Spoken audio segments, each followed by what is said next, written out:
This is me Vijaya जरा। Welcome two aspirants channel. Aspirants की तरफ से जो एक फ्री टेस्ट सीरीज स्टार्ट हुई है, जिसमें आज सबसे पहले क्लास 9th बायो का टेस्ट था, उसको आज हम डिस्कस करेंगे। उसका जो आपने टेस्ट है वो तो आपने सॉल्व कर लिया, लेकिन उसका जो सोल्यूशन है वो आपके साथ डिस्कस करेंगे। सबसे पहले टाइम वेस्ट किए बगैर हम एमसीक्यू डिस्कस करते हैं। तो जो पहला एमसीक्यू था वो क्या है, example of simple community is. ठीक है, कम्युनिटी का क्या मतलब होता है कि जिसके अंदर सारी पॉपुलेशन डिफरेंट पॉपुलेशंस हैं, लेकिन यहाँ पे जो एग्जांपल्स हैं उनसे आपने बताना है कि सिंपल कम्युनिटी कौन सी है। फर्स्ट है हमारे पास a find of the various populations under एक। सेकंड हमारे पास क्या होगी, उसमें द काउंट और फॉरेस्ट कम्युनिटी। अगर इन ये जो हमारे पास तीनों एग्जांपल्स हैं वो कम्युनिटी की हैं, लेकिन हमने बताना है कि सबसे सिंपल कम्युनिटी कौन सी है। फॉरेस्ट कम्युनिटी की अगर हम बात करें तो फॉरेस्ट कम्युनिटी में बहुत सारी डिफरेंट पॉपुलेशंस आ सकती हैं, बहुत सारी डिफरेंट वैरायटी के ऑर्गेनिजम्स इंक्लूड हैं। तो ये हमारे पास सिंपल कम्युनिटी नहीं है, बल्कि ये किसकी एग्जांपल है, कॉम्प्लेक्स कम्युनिटी की। तो इसमें जो राइट ऑप्शन है हमारे पास वो है कॉम्ब कम्युनिटी। कॉम्ब कम्युनिटी ऐसे जो कि सिंपल कम्युनिटी का वहाँ पे जो वैरायटी ऑफ ऑर्गेनिजम्स हैं as compare to the long and the forest, उसमें क्या है, कम है। नेक्स्ट अगर हम देखें तो biomolecules assemble the particle way and biomolecules मिलकर क्या बनाते हैं, bio elements, no organ, organelle, macromolecules. तो आपने चैप्टर में पढ़ा होगा कि जो बायोमॉलिक्यूल्स हैं वो मिलकर मैक्रोमॉलिक्यूल्स बनाते हैं। ठीक है, मैक्रोमॉलिक्यूल्स में हमारे पास क्या आ सकते हैं, तो हमारे पास प्रोटीन्स हैं, कार्बोहाइड्रेट्स एंड लिपिड। तो राइट ऑप्शन इसमें जो है वो हमारे पास क्या है, मैक्रोमॉलिक्यूल। नेक्स्ट हम देखें that is specialised for the cellular respiration. कौन सी ऐसी सेलुलर ऑर्गेनेली है जो सेलुलर रेस्पिरेशन में इन्वॉल्व है। ऑप्शन है हमारे पास माइटोकॉन्ड्रिया, राइबोसोम, क्रोमोसोम या गोल्गी बॉडीज। ठीक है, तो गोल्गी बॉडीज के बारे में देखें तो यहाँ पे क्या होता है कि जो प्रोटीन्स हैं वो मॉडिफाई होती है गोल्गी बॉडीज में। क्रोमोसोम्स क्या है कि डीएनए जो मॉडिफाइड हो जाता है, एक स्ट्रक्चर बनाता है, उसको हम क्रोमोसोम बोलते हैं। क्रोमोसोम्स के ऊपर क्या है हमारा डीएनए। उसके बाद है राइबोसोम। राइबोसोम्स के बारे में पता होगा कि राइबोसोम में राइबोसोमल आरएनए होता है, ठीक है, मिलके बना होता है उससे। और राइबोसोम्स को फैक्ट्री बोला जाता है प्रोटीन्स की। तो राइबो जहाँ पे प्रोटीन्स बन रही होती है वो राइबोसोम। तो सेलुलर रेस्पिरेशन में जो हमारे सेलुलर ऑर्गेनेली इन्वॉल्व है वो माइटोकॉन्ड्रिया। ठीक है, जो सेलुलर रेस्पिरेशन का प्रोसेस और होता है वो माइटोकॉन्ड्रिया में और होता है। नेक्स्ट अगर हम देखें तो नेक्स्ट एमसीक्यूज में हम देखेंगे the tissues that secrete the gastric juice for the digestion of the proteins। ठीक है, इसमें देखें हम तो कौन से ऐसे हमारे टिश्यूज हैं जो कि डाइजेशन ऑफ प्रोटीन में जो गैस्ट्रिक जूस हमारा लाइनिंग में रिलीज होता है उसमें इन्वॉल्व होती हैं। तो ऑप्शन है हमारे पास मस्कुलर रूट या एपिथेलियल। तो इसमें राइट ऑप्शन क्या है हमारा, जो एपिथेलियल टिश्यूज होते हैं वो सीक्रेट करते हैं gastric juice for the digestion of protein. Next हमारे पास क्वेश्चन है हु डिस्कवर्ड प्लाज्मोडियम। जो बहुत ही आसान है, तो कौन से साइंटिस्ट है जिन्होंने प्लाज्मोडियम को डिस्कवर किया था। तो इसका राइट ऑप्शन क्या है हमारे पास, लैवेरिन। नेक्स्ट है mosquito that transmit dengue fever is called. तो कौन सा हमारे पास मॉस्किटो है जो डेंगू फीवर क्या करता है, ट्रांसमिट करता है, वो कौन सा है, एडिस। ठीक है, नेक्स्ट अगर हम देखें नेक्स्ट हमारे पास क्या है, हर्नाल्ड रोज फाउंड मॉस्किटो मल्टीप्लाई इन। तो जब रोज ने ये एक्सपेरिमेंट किया था उसने कहाँ फाउंड किया था कि जो मॉस्किटो हैं उनकी मल्टीप्लिकेशन कहाँ पे हो रही होती है। ठीक है, स्टमक में हो रही है, सैलरी ग्लैंड्स में हो रही होती है, या फिर दोनों में हो रही होती है, जो ब्लड या स्टमक में। तो इसका अगर हम राइट ऑप्शन देखें तो हमारे पास क्या है कि इसकी फाइंडिंग के थ्रू हमें पता चला कि जो मॉस्किटो हैं जब वो आपके ब्लड में चले जाते हैं तो फिर जहाँ भी उनकी मल्टीप्लिकेशन होती है उनका नंबर इंक्रीज होता है, वो होता है इन स्टमक।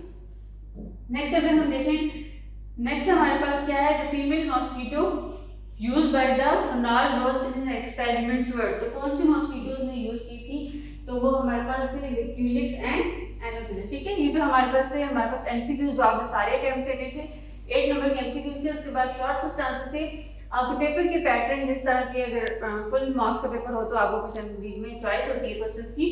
तो यहाँ पे क्योंकि ये 13 मार्क्स का पेपर था तो आपको शॉर्ट क्वेश्चन आंसर में भी चॉइस दी गई थी। 4 क्वेश्चन से ज़्यादा तो 2 को करना था। ठीक है, पहला हमारा क्वेश्चन है define fossils and parasite. Fossils और पैरासाइट को आपने डिफाइन करना था, इनकी डेफिनेशन लिखनी थी और साथ में आप एग्जांपल भी दे रहे तो इट इज गुड इंप्रेशन। मतलब फॉसिल्स की बात करें तो फॉसिल्स हमारे पास क्या है, सिंपल डेफिनेशन तो आपने लिखी होगी, लेकिन अगर हम इसको थोड़ा सा मॉडिफाई करके क्वेश्चन को लिखें तो आप इसको इस तरह से लिखेंगे कि fossils that are the preserved remains। ठीक है, remains are the traces of the ancient organisms that lived in the past। ठीक है, ऐसे fossils जो पास्ट में हों, कोई ऑर्गेनिज्म, प्लांट, एनिमल जो डेड हो जाते हैं उनके जो fossils रिमेनिंग होते हैं उनको हम स्टडी करते हैं। ठीक है, उसमें हमारे पास क्या क्या इंक्लूडेड हो सकता है, इसमें हमारे पास बोन्स इंक्लूड हो सकती हैं, सेल्स हो सकते हैं, इम्प्रिंट्स होते हैं या फिर ट्रेसेस ऑफ ऑर्गेनिज्म हो सकते हैं। ठीक है, इसका आप लोग स्क्रीनशॉट ले सकते हैं इन आंसर्स का, जिसमें हमारे पास क्या है, फॉसिल्स। फॉसिल्स की आपने डेफिनेशन लिखनी है और उसके बाद हमारे पास है पैरासाइट्स। तो पैरासाइट्स को अगर आप देखें तो पैरासाइट्स कौन से ऑर्गेनिजम्स होते हैं, ये ऐसे ऑर्गेनिज्म होते हैं जो कि किसी और ऑर्गेनिज्म में जाके रहते हैं और उनसे अपना फूड क्या करते हैं, डिराइव करते हैं। ठीक है, इसमें जो एग्जांपल्स अगर हम पैरासाइट की देखें तो आप देखते रहिए, ये प्रोटोजोआ वगैरह की ले सकते हैं। उसके बाद हमने बायो एलिमेंट्स के बारे में डिफाइंड बायो एलिमेंट्स, और हमने क्वेश्चन था कि कौन से बायो एलिमेंट्स हैं जो कि 99% मैसेनाल होते हैं। तो बायो एलिमेंट्स की डेफिनेशन सिंपल अगर हम देखें तो ये क्या है, हमारे पास केमिकल एलिमेंट्स हैं जो कि किसी भी लाइफ प्रोसेस के लिए क्या होते हैं, इंपॉर्टेंट होते हैं। ठीक है, उसके बाद ऐसे कौन से बायो एलिमेंट्स हैं जो कि क्या बना रहे हैं, 99% मैस बना रहे हैं। तो उसमें हमारे पास मैक्रोमोलिक्यूल बायो जो एलिमेंट्स हैं उनको भी हम 3 कैटेगरीज में डिवाइड करते हैं, इनटू माइक्रो और मैक्रो। ठीक है, उसके बाद हमारे पास कुछ जो बहुत ही फ्यूर एलिमेंट्स होते हैं उनको भी किया जाता है डिवाइड। अगर हम इस तरह से जो मैक्रो हमारे पास हैं जो ज़्यादा क्वांटिटी में हमें चाहिए होते हैं या हमारा जो मैस हम ज़्यादा बना रहे थे, उनमें हमारे पास एलिमेंट्स हैं जो carbon, hydrogen, oxygen, nitrogen, calcium and phosphorus. ठीक है, अब इनकी हर एक एलिमेंट की डिफरेंट जो है हमारे पास कि इनकी कंसंट्रेशन, कार्बन कितनी कंसंट्रेशन में है, हाइड्रोजन कितनी कंसंट्रेशन में है, नाइट्रोजन एंड कैल्शियम कितनी कंसंट्रेशन में है। अगर आपने इन बायोमोलिक्यूल्स को नेम याद रखने हैं कि इनकी कंसंट्रेशन कितनी है और इन माइक्रोमोलिक्यूल्स को आप किस तरह से याद कर सकते हैं, इसकी ट्रिक एक लेक्चर अपलोडेड है हमारे चैनल पे, इंट्रोडक्शन टू द बायोमोलिक्यूल्स। उसमें बताया गया है कि किस तरह से आप माइक्रो और माइक्रोमोलिक्यूल्स का जो नंबर है, इनकी परसेंटेज है वो, और इनको आप सीक्वेंस में इनके नेम्स किस तरह से याद कर सकते हैं। नेक्स्ट जो हमारे पास एक क्वेश्चन था उसमें हमने बताना था कि कौन से ऐसे साइंटिस्ट हैं बस जिन्होंने जोलॉजी में अपना जो वर्ल्ड कंट्रीब्यूशन दी थी। उसमें अगर आप देखें तो हमारे पास क्या थे, अब्दुल मलिक इब्ने हबीब। ठीक है, ये इनका नाम था फुल। उसके बाद आपने कंट्रीब्यूशन बतानी है, इनका नेम बताना था, और उन्होंने लिटरेचर में, जोलॉजी में डिफरेंट कहाँ आपने कंट्रीब्यूशन दिए वो सारा लिखना था। नेक्स्ट एक क्वेश्चन है हमारे पास डिवीजन ऑफ लेबर। ठीक है, आपने डिवीजन ऑफ लेबर बताना है कि डिवीजन ऑफ लेबर क्या होती है। अगर इसकी हम बात करें, अगर हम बात करें कि डिवीजन ऑफ लेबर क्या है, तो डिवीजन ऑफ लेबर होता है कि आपका जो सारा वर्क है उसको आप क्या करें, डिवाइड कर लें। एक कंप्लीट अगर आपके पास एक कम्प्लेक्स टास्क है उसको करने के लिए आपको क्या करना है, तो उसको डिवाइड कर दें डिफरेंट लोगों में। ठीक है, तो इस तरह से क्या होगा कि जो वर्क है वो एफिशिएंटली हो जाता है। ठीक है, तो जब हम किसी लिविंग ऑर्गेनिज्म, सेलुलर बायोलॉजी की बात कर रहे होते हैं, तो एक ह्यूमन ऑर्गेनिज्म में, मल्टी सेलुलर ऑर्गेनिज्म में किस तरह से डिवीजन ऑफ लेबर होती है कि अगर आपके पास एक मल्टी सेलुलर ऑर्गेनिज्म है तो उसके अंदर जो सारी ऑर्गेनेलिज हैं, जो सारे सेल्स हैं, वो अपना डिफरेंट फंक्शन परफॉर्म कर रहे होते हैं। ठीक है, इस तरह से। और अगर आप इसकी एग्जांपल लें, जिस तरह नर्व सेल्स का अलग फंक्शन है, मसल सेल्स अलग फंक्शन है। ठीक है, इस तरह से अगर आप एक सेल के अंदर की बात करें तो उसके अंदर जो डिफरेंट ऑर्गेनेलिज हैं उन सबका क्या है, अलग से फंक्शन है। तो उसमें आप अगर एग्जांपल लेना चाहें तो आप एग्जांपल लिख सकते हैं। ठीक है, डिफरेंट सेल्स की, जिनमें हर एक जो सेल है वो उनका डिफरेंट फंक्शन है। ठीक है, उसके बाद जो हम नेक्स्ट क्वेश्चन डिस्कस करेंगे वो हमारे पास था सेकंड क्वेश्चन, जिसमें आपने 2 ही शॉर्ट क्वेश्चन आंसर्स को वो अटेम्प्ट करना था। सबसे पहला था write the important observation of A F A. King.